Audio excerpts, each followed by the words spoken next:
Hello friends and welcome to another Star Wars Galaxy of Heroes video. This is Thaddeus from Going Nerdy, and today I am introducing our first ever Fan Favorite Friday. Now this is a segment that I'm going to start doing for those of you who are Patreons. I'm going to start building that up, but until I do, just whoever really wants to see a video created for me, from me, for you, what this segment is going to do is it is going to take a team that you would like to see built, based on like zetas and omegas, and really figure out how it works, just so that you can tell, so that you can know whether or not it is a team for you to invest in. Our first, and I'll go through and I'll rate it. I'll talk about the pros and cons, the benefits, why this team will work together or won't work together, and why I wanted to try it out. Now this first video today is actually a two-parter. This is part one of the team that I call Ackbar's Glass Cannon. Now, this is an Ackbar lead with all 4 Han Solos. Now, this first video was recommended to me by a dear friend of mine from H-Town. I will go ahead and his Rodney. He's always wanted to know why or whether or not Han Solo, or the Han Solo team with an Admiral Ackbar lead, would be effective. Now we have, the reason he was curious about this is Ackbar's leader ability, when it is maxed out, Rebel Coordination, Rebel allies have a 25% or plus 25 speed and a 10% tenacity, or a plus 10% tenacity. In addition, whenever an ally uses an ability that isn't an attack, they call a Rebel ally to assist. Now, what is beneficial about this is this team, there are 4 out of 5 characters that are Rebel characters. So most of them are getting a plus 25 speed, and they're getting a plus 10% tenacity. Now, additionally, you have Tactical Genius, which is very beneficial. Ackbar grants each ally Tactical Genius the first ally to use this special ability. When they have this effect, gains 100% turn meter and recovers 30% of their max health. Now, this is a very beneficial ability for a Han team, but will it make it viable? And does it make it viable in the arena? Now, I started out at actually rank 18, which I felt like was a really good level. I was able to use this team to climb the ranks, and so it is a beneficial team. Now, there's obvious problems with this team. One, old Han, Smuggler Han, not farmable yet, right? Just not, right? Stormtrooper Han, farmable, easy to farm, solid tank, and really the only tank in this team. The rest of them are glass cannons. Han Solo, OG Han, as we like to call him, he is very powerful, but really needs a Zeta on him. Stormtrooper Han could use a Zeta, is effective with a Zeta, and actually in this build has a Zeta.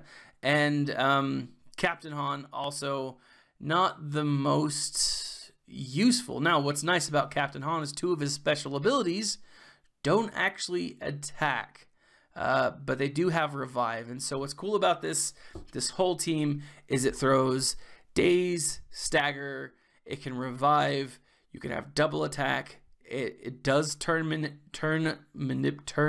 meter manipulation, and you have taunt. And so there's a lot of really great abilities mixed into this team, but can it break the top 10? We will see here. Now, in this first attack, in this first fight, I'm going from 18, trying to attack a level 13. I am using this team, and I am fighting a First Order team with the twins, Kylo Ren and Kylo Ren Unmasked. Now, the first thing that I notice here is I have 2 different tanks, right? We have Kylo Ren Unmasked, who does kind of the Poplu taunt where he attacks for or taunts for one turn and then it goes away, but then he taunts for another turn. It is really frustrating in this scene or in this fight for me to beat this team, right? Now I did record these a couple of days ago, so I've kind of forgotten how I do. I do know overall how I did, so I'm able to take out the Stormtrooper, the first Stormtrooper tank. Now it comes down to, I go after the First Order officer, which may or may not have been a smart move. The reason I went after him is because he can provide 100% turn meter to really anyone. And maybe I should have taken out the First Order TIE Pilot first, because he really is a powerhouse. That double tap is painful, especially maxed out. Now, what's nice is when you revive, when a character dies, you can use Captain Han to revive. As you can see, I have lost my veteran Han, my geriatric Han. I will say it's a little sad as I'm going through this, seeing Kylo, both Kylos just decimate and murder his father, I guess their father, over and over and over again.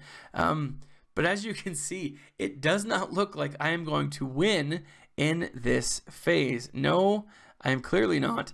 I'm going to be able to unfreeze, and it's nice, this ability, but I'm going up against characters that they themselves are gear 12, are maxed out, and this team really doesn't stand a chance. And so I stay in the position that I'm at in rank number 19. And now moving on, we try to take out the Nightsisters. Now this is a fully geared out Nightsister team with Mother Talzin and the lead, or in the lead, and I just say this, it's not going to go well for the Hans. Glass cannons, for those of you who are new to the game or new to the concept, a glass cannon is someone who hits really hard or is really effective. And really, it's just someone who hits really hard but doesn't have a lot of hit points. Now, maybe I should call it the Swiss Army knife, but I liked Ackbar's glass cannon, mostly for the double entendre. A lot of fun. But as you can see here, they are not really doing much. The protection is still all the way up, but because of Mother Talzin and that plague, the health is dropping very quickly. I cannot heal them because I just don't have a healer that can remove plague like that. In a situation like this, you're going to need someone who can heal 100% to get them to 100%. And man, it's infuriating. Every time a character dies with Mother Talzin, they bring him right back. So here I am, I stay at rank number 19. So far, no good. Now we have our first real Rebel versus Rebel team. We have Ahsoka, Jedi, no Jedi's Ahsoka, Baze, Chirrut, CLS, and R2. Now I believe, and I may have been mistaken, but I do believe that all of these characters are maxed out and Zeta'd.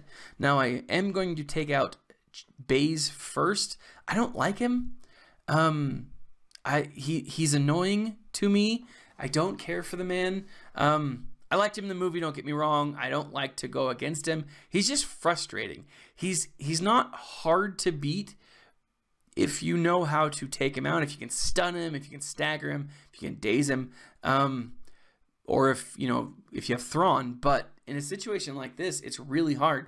Now, one of the nice things about this is, as you can see, R2's thrown down his blaze, his inferno, or whatever that's called, and Ackbar can just dispel it, debuff it, and it's nice because now I've taken out Baze. I can take out R2 here in a second.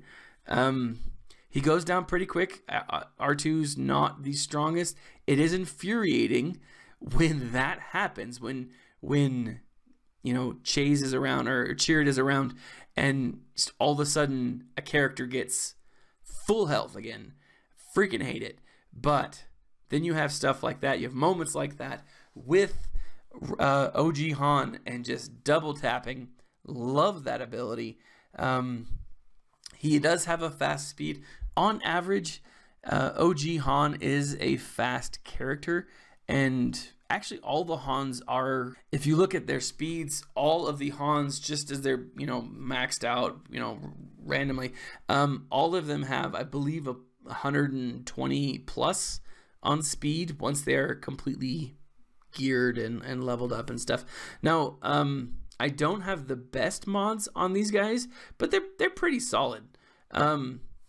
Now, from what I understand, Han, OG Han, is one of the better duelists in the game. One of those who can really just drop a character's, HP. Second, really, to CLS, Commander Luke. I love the Ahsoka Tano Fulcrum, but she's not standing a chance, right? She's gonna lose this battle here, and so here we are. So, in the third bout, we finally get our first victory, and we move one position up, and now we are in rank 18 of 20. Now, here's one of the more frustrating battles that you'll see. The glass cannon against a team with Beerus, but Zeta Beerus.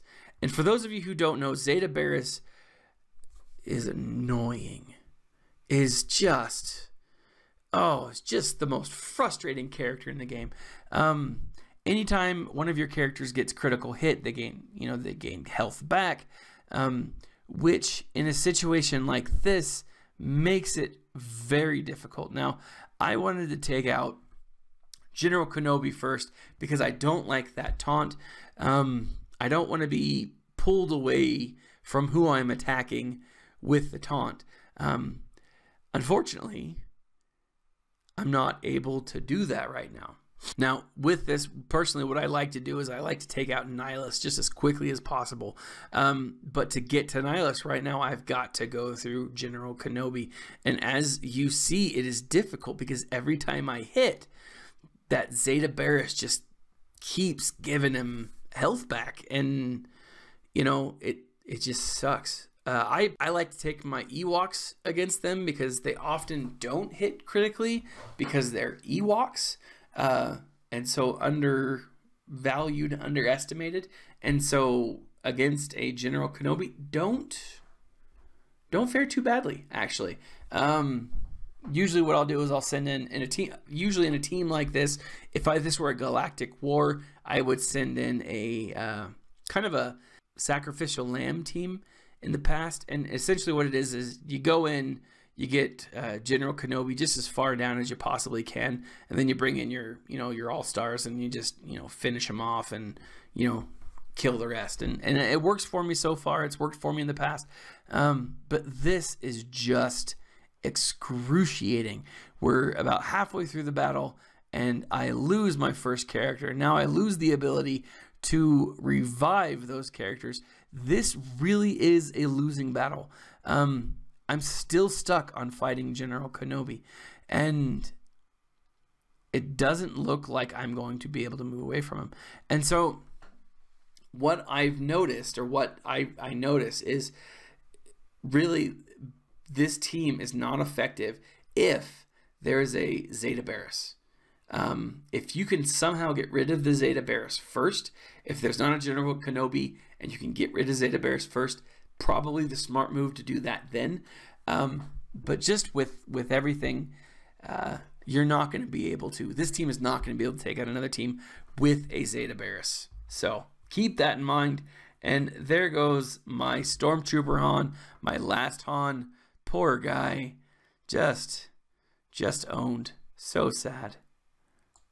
Now, finally, I am looking at Commander Luke Skywalker, Princess Leia. This is OG Leia, R2 Thrawn, and I believe that is Old Ben.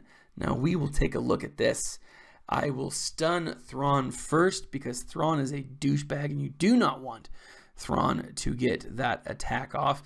Also, you don't want Old Ben to get his taunt off, or you don't want him to die soon, because when he dies, he gives everyone like a super awesome, just ridiculous frustration, right? He makes it so everyone else is buffed, and it just sucks. So you want to take him out close to last. I like taking out R2-D2 as quick as possible because I don't like the smoke screen. I don't like the stealth that he provides everyone. Leia is a concern, but right now, since she is, oh, that's just mean. Leia's attacking OG Han. You know, after all those two have been together, been through together, you'd think she'd have more sympathy towards him. You know, he got stabbed by his son for her. She was the one that killed Han. If not for her, Han would still be alive. Fully believe that. But here we are. Old Ben does pull us in. He does have that taunt. It is frustrating. Ooh, we lose Ackbar. Will we lose Han? No, it looks like we're going to bring Ackbar back. So, now, what's nice about this is really it comes in this phase. So far, what I've noticed is it really is coming down to RNG and, you know, autopilot. Is the AI on the defense going to attack the right person? Had they attacked a different person at all, had they attacked OG Han instead of the other, it could have gone a very different way. So far, we are down 2-3. I still have my reviver. I still have 2 cleansers. It's not an official triple cleanse because, or at least I don't view it as an official triple cleanse. I'm attacking Luke while he is dazed and staggered. Oh, now he's screwed over. OG Han comes back with a tap. Uh-oh. All right, stagger. Oh, no, we're going to daze him for a second. Okay. All right, OG Han with a hit. He's going to throw on critical chance. All right, going to heal up OG Han. Double attack, double tap there. Nice. And CLS is gone. And unless Leia pulls something, there, she's gone too. So out of the 5 battles, we won 2, barely, 3 actually. This is a fairly decent squad. It's a lot of fun to play. It really is. Is it worth it though? I honestly don't think that it is, because you need Zetas on every single one of your characters. That's 4 Zetas in this team. Now, you could switch out Captain Han with Veteran Chewie, and that way you have the Veteran Chewie, Veteran Han dynamic going, and that seems to be pretty, it could be pretty effective. But again, you're going to have that Zeta on Chewie, and I just don't think it's worth it. It is a lot of fun. In my next video, I will cover how effective these guys are in Galactic War. Again, it's a really fun team to play, but it is not necessarily the best. I have tried them out a little bit in the different phases of the tank and Rancor raids, and I didn't bother to make a video for them because they are just not worth it. So, fun video. Thank you for the request, Brodney. Really appreciate it. If you guys have a video you would like to leave or you'd like for me to create, leave a comment in the section below and I will look into it. Right now, it's taking me about 2 weeks to build up the team to the point where I can make a video, where it'd be worthwhile to make a video. But in the future, it should take less time. But with that, leave a comment in the section below. Right now, I'm opening it to anyone who is curious about what team they would like to make, and I'll just take the most unique team, the most interesting team out there, and I'll just make a video for that. But in the future, it will be something that exclusive for Patreon members, Patreon subscribers, or whatever they're called. Patrons, I guess, is probably the right word. But leave a comment in the section below. What did you think of this team? Was it valuable? How would you change it to make it better? Or is it just a waste? Like I said, leave a comment section below. This has been Thaddeus from Going Nerdy, and as always, stay nerdy, my friends.